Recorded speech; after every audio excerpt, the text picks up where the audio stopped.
So welcome back. Our next session is sure to enthrall you, as his anecdotes from his lived experiences will show you how destiny is not always written. Sometimes you've got to script your own story. From silver screen to startup boardrooms, this man's second act is just as dramatic as his movies.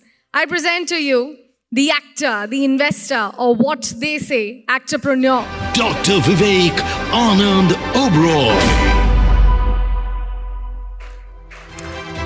Dr. Pvt Ltd, ladies and gentlemen, please come on stage and present your second act. Where would you like me to speak from? Across the whole stage? Lovely. Very good afternoon to all of you.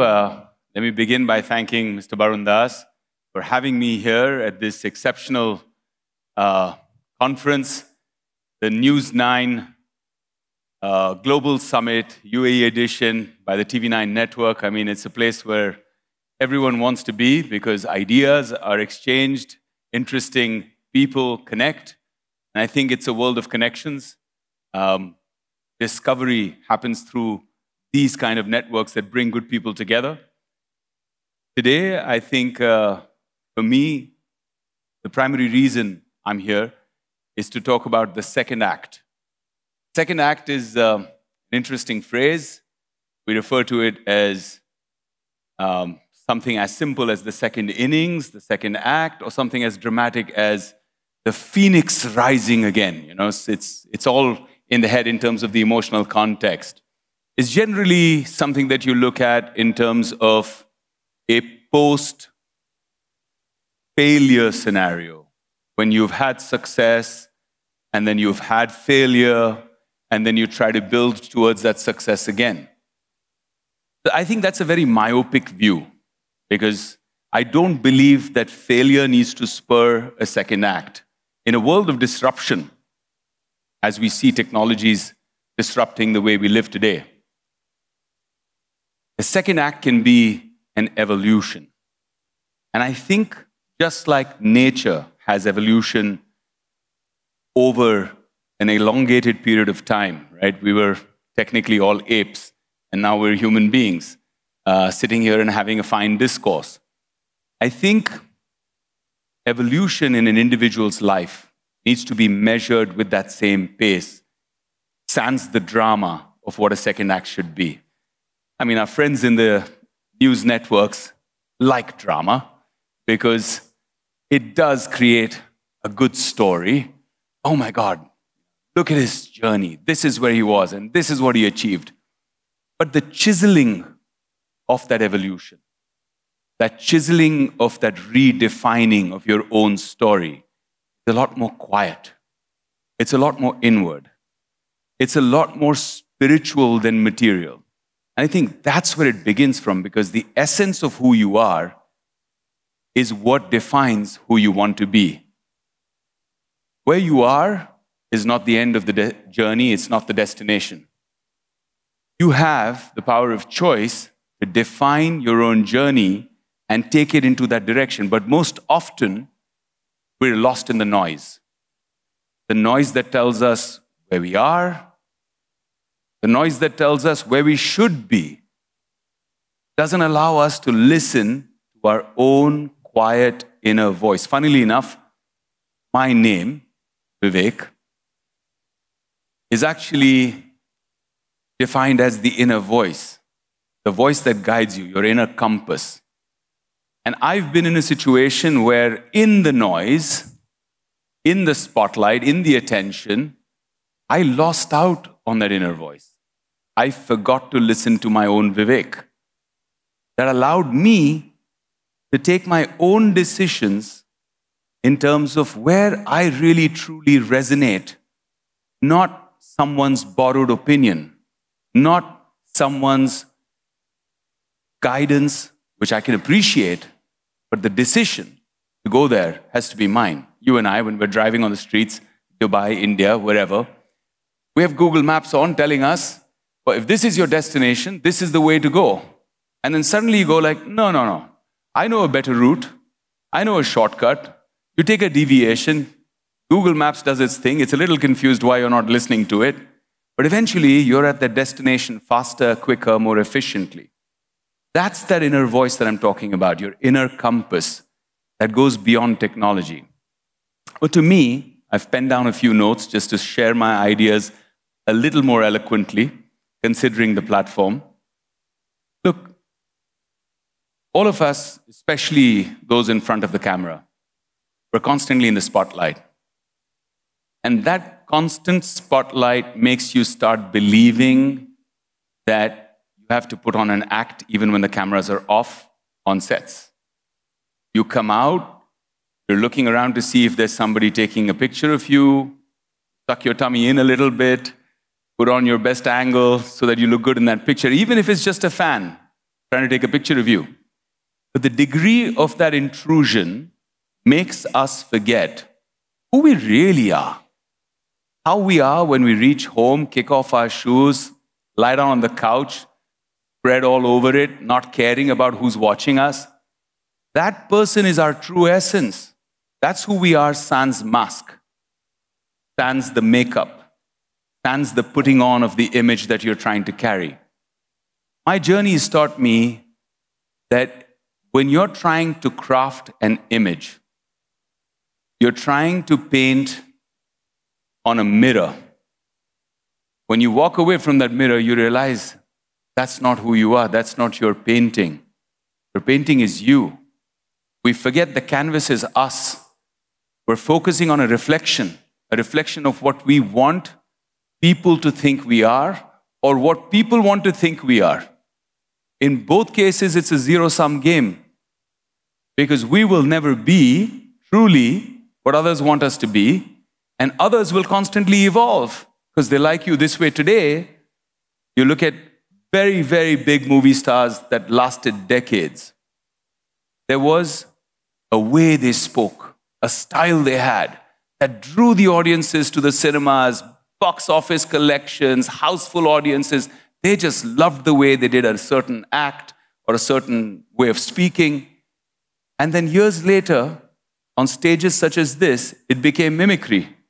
People started making fun of that same style that people for decades followed. And they say, oh, we're tired of the same old thing. You have to then redefine yourself. So don't you think it's better in life to start by defining yourself in a way that you're comfortable with who you are?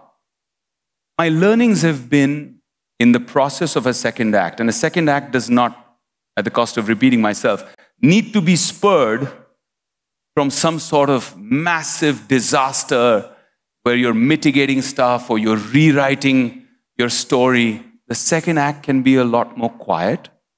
It can be decisive. It can be sharp and incisive. It can be strategic. It doesn't have to be born out of drama.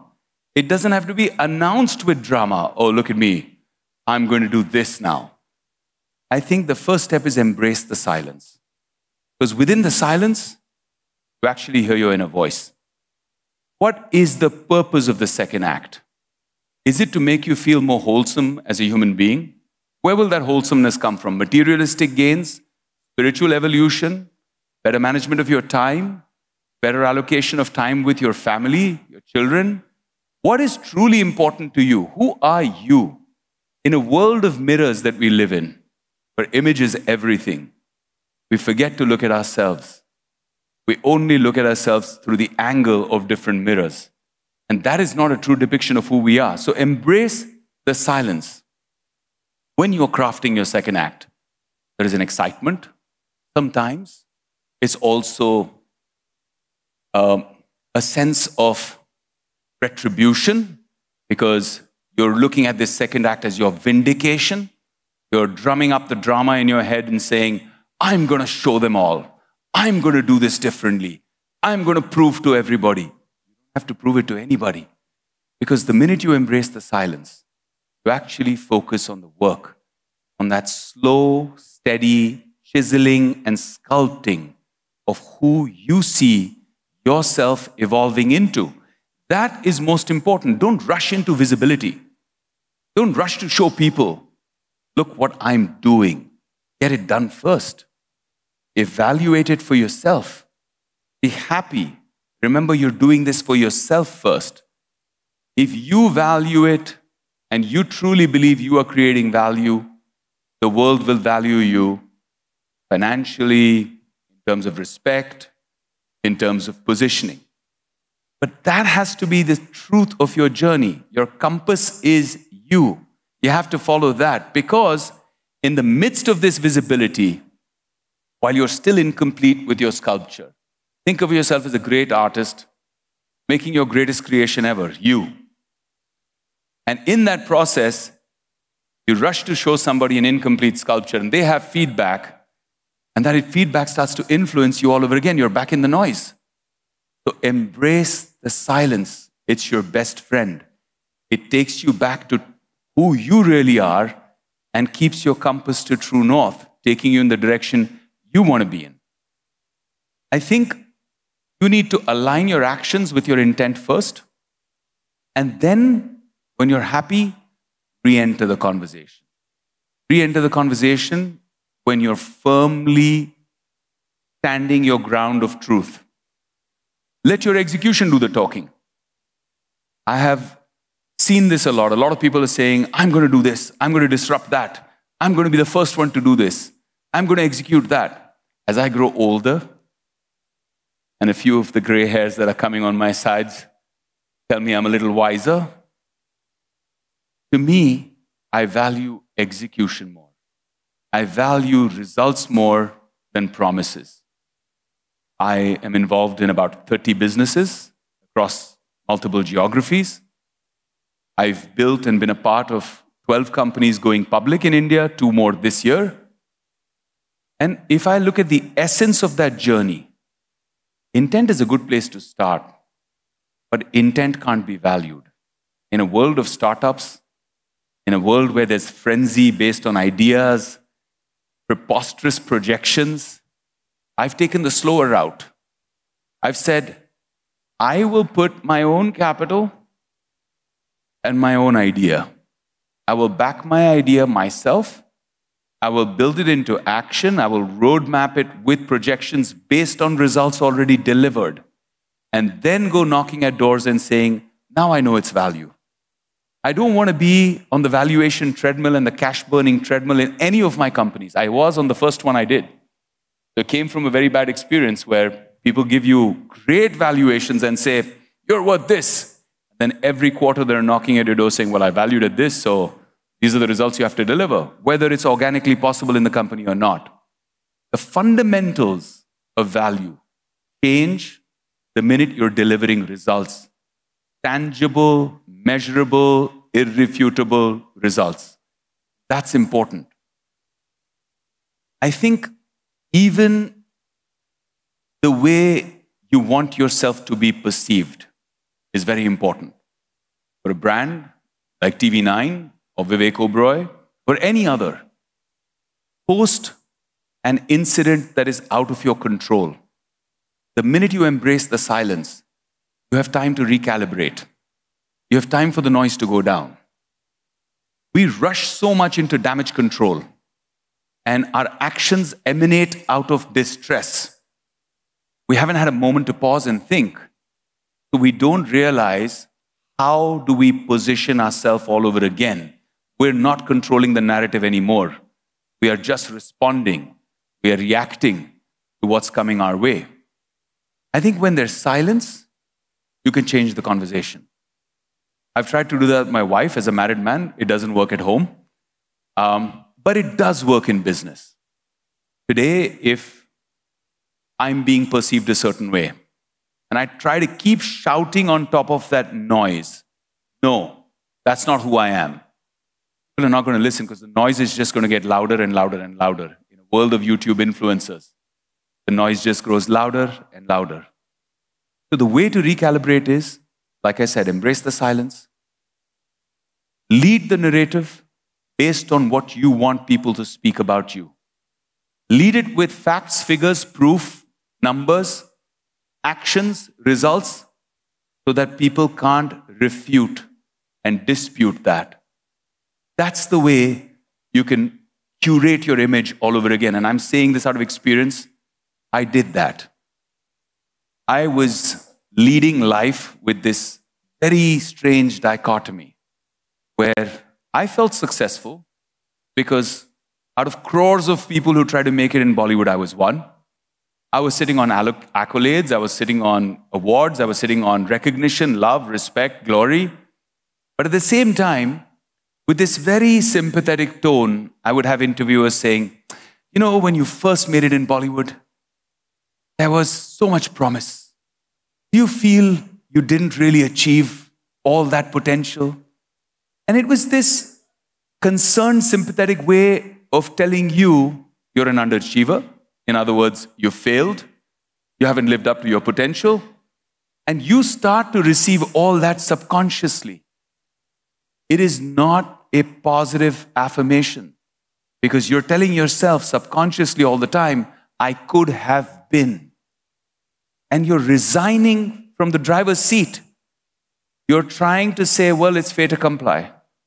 This happened to me, it's so sad. This incident happened, or this lobby worked against me, or I had bad luck, or whatever it was.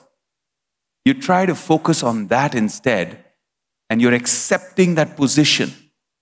If you drop that and say, I don't have ownership of what is past, I am not driving on a highway with my eyes on the rearview mirror.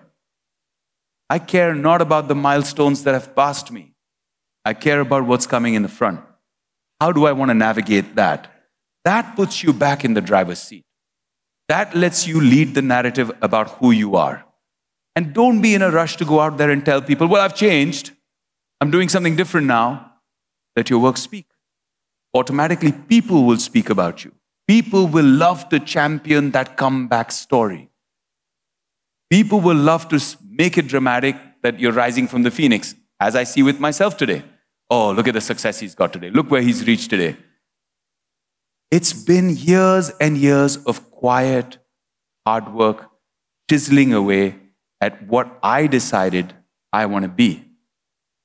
I decided if a door is shut, it's not for me.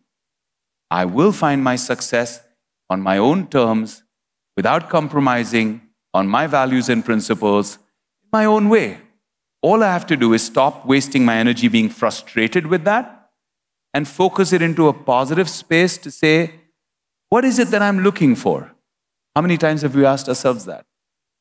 We don't sit back and look at the 5-year plan or 10-year plan of life. We don't. We don't sit down and ideate on it. We're so busily handling tomorrow.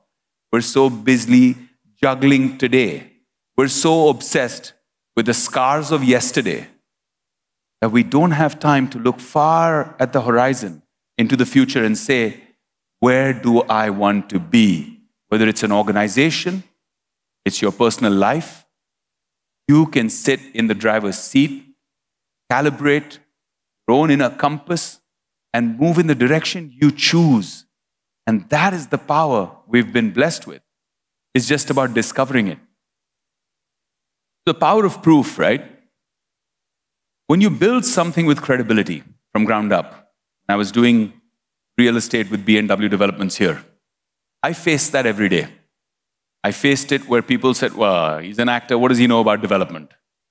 Forget the track record of the developments I've done in India before, forget the work I've done, the companies I've built, a fintech company, an agri-tech company, an ed-tech company, all successful in their own rights, all of them raising valuations at genuine values on profit multiples, PAT multiples, rather than just crazy burn projections.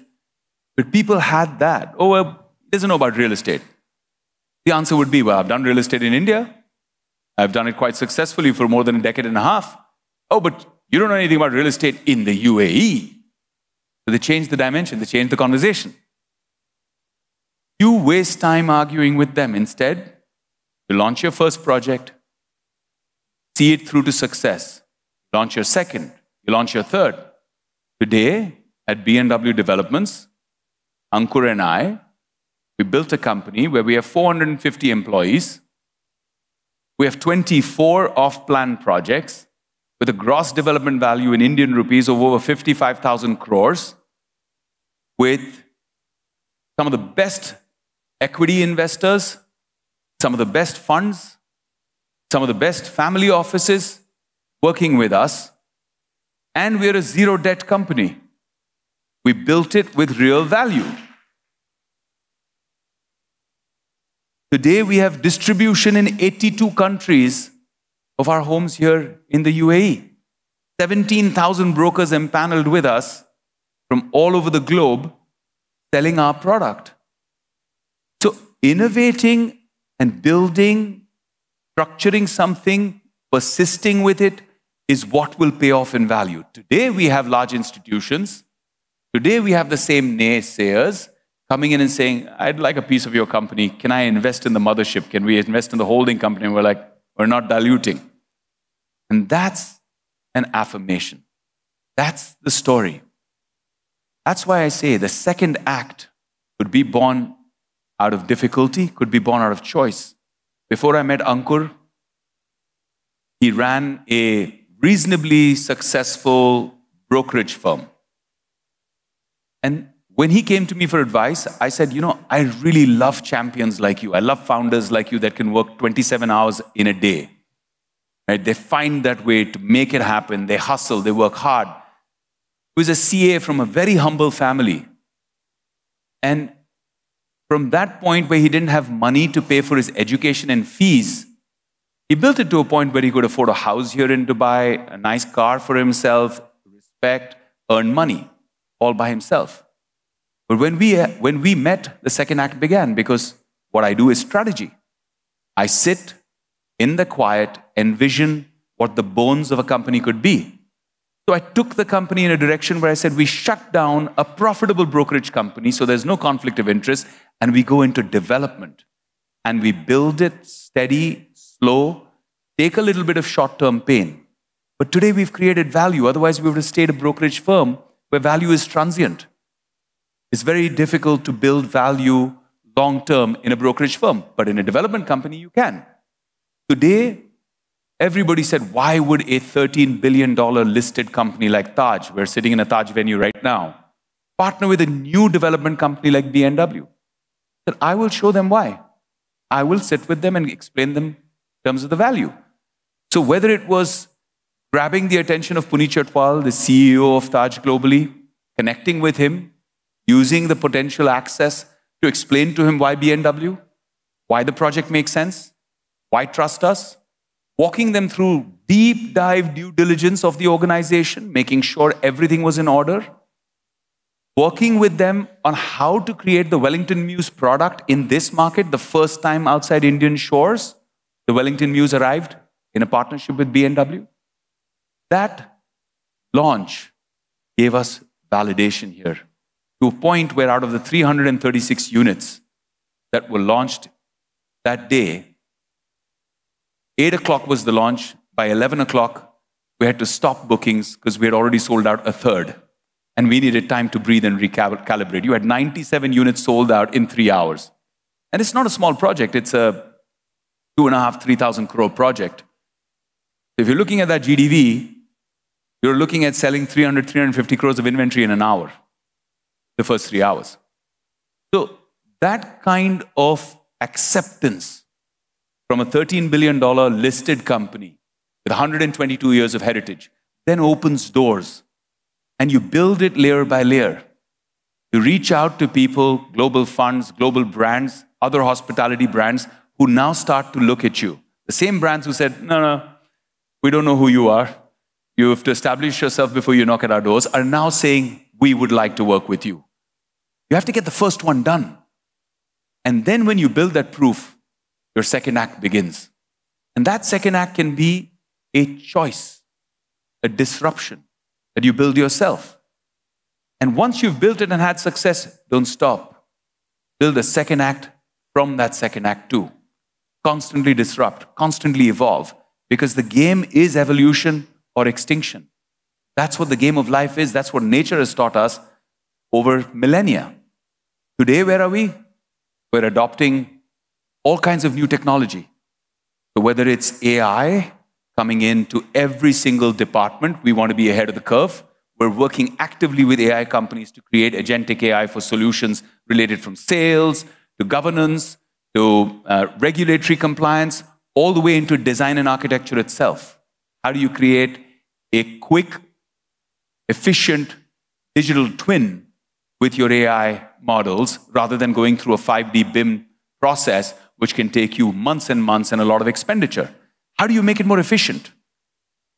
Whether you're looking into tokenization. UAE is one of the most progressive countries in the world in terms of tokenization. So how are you getting into tokenization? We're working with some of the best quality tokenization companies in the world, not just looking at tokenization, but actually looking at the L1. How do you create a layer 1 infrastructure where everything can be tokenized on a blockchain, whether it's a utility token or when the local regulations allow it, a security token? How do you evolve to that? I think that is the second act. For me, in every business I did, when I got into lab-grown diamond jewelry with Solitario, everybody said that, well, you need a lot of money, you need to buy a lot of reactors, you have to control the supply chain. I did my research and I realized that's the wrong way to grow, because that is focusing on the raw material. And the raw material is never valued beyond the value of a commodity. A brand is where you get multiples. So I put my whole focus on the other side of the direction. Everybody was buying reactors, and it had an XY graph, because those who were coming in early were paying more for the capital infrastructure with lesser yield. As the economies of scale kicked in on the capital infrastructure side, the capital goods became cheaper with higher yield. So suddenly you have more raw material, and those guys who I used to beg for terms are now begging me for terms and saying, well, we need customers, we've got all this raw material, how do we convert this into jewelry and sell it? Can you take it on your terms? Tell me the credit window you want, I'm ready to supply it to you. So we focused on design. We set up in Barcelona, Miami, Pune, here in India, global design studios, built our own IP around those designs, built our ownership of a customer base, focused on the brand, lit up the Burj Khalifa with Solitario and launched it in style right here. And today, in 3 years, we're in 9 countries, 25 cities. We just executed a deal with Heresa, which is one of the premium distributors of goods for the last 40 years in Southern Europe. They do big brands like Patek, AP, Rolex, all these kind of designer value brands. They're a €6.5 billion company tying up with our tiny little startup, Solitario. That put us on track to go public this year. Before the end of this year, it will be a listed company. 3 years, soup to nuts, beginning to valuation. Every single investor for the ride is sitting on 3x to 4x to 5x to 6x, depends when they came in that journey, listed, liquid. So to me, that's the second act. That's what it represents. You are limitless if you are willing to put in the reps. You are limitless. If you look at pictures of Arnold Schwarzenegger as a teenager, and then you look at pictures of him when he became an adult, you realize that a thin, wiry frame with just determination, grit, and focus can make you Mr. Universe.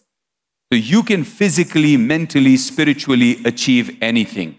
We tend to look at others, rest with them, and say, man, that yogi can walk, up there in the Himalayas, on the ice, barefoot, with just a small little langot covering his body in minus 20 degrees temperature, and nothing happens to him. That's amazing. But you and I are also the same body. We can do that too. We have to put in the reps.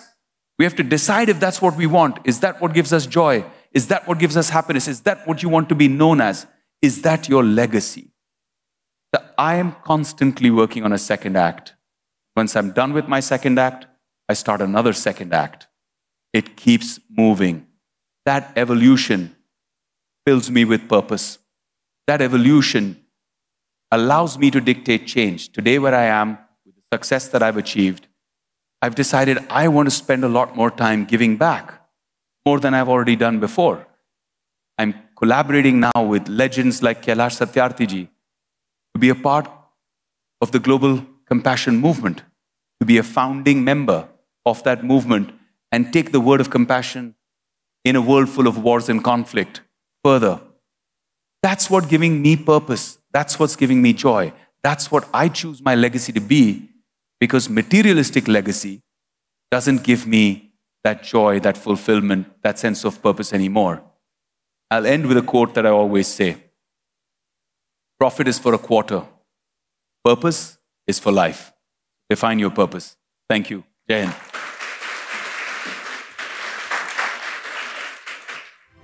Vivek, I'll request you to please join us back here at stage, because I would also like to invite our celebration partner to felicitate with a beautiful hamper, founder and CEO 3 Tech Solutions Private Limited and Sita Vatika, Mr. Aditya Tripathi, and our MD and CEO, Mr. Barun Das.